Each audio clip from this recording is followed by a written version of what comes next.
Daring leadership to me is the fearless pursuit of justice and the courage to continue even when I fail. It's within these challenges that authentic truth takes root.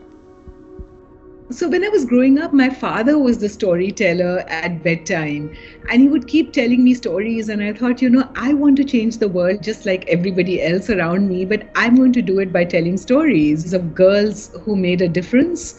Because also at home, when I was growing up, people would not ask each other, what do you do?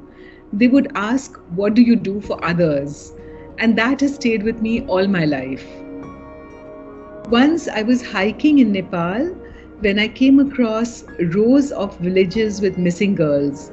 And I asked the men who were sitting around drinking tea and playing cards where the girls were. And the answer was really surprising. They said, don't you know, they are in Mumbai, 1400 kilometers away. So, of course, as a good journalist, I had to find out how. I followed the trail. And to my horror, when I reached Bombay, I found little girls locked up in small rooms for years.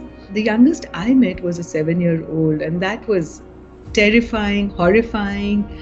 And I couldn't understand how something like this could exist in my lifetime, in my generation, in my country, in my world.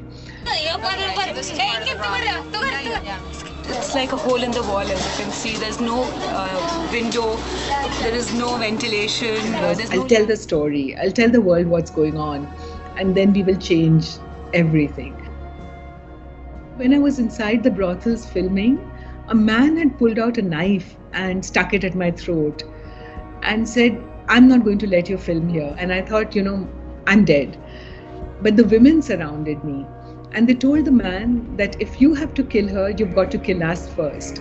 They saved my life, and I understood the power of women's collective action in the most practical way in that moment. So that became my model when we started APNE AAP, which means self-action in Hindi. APNE AAP has helped more than 20,000 women exit systems of prostitution.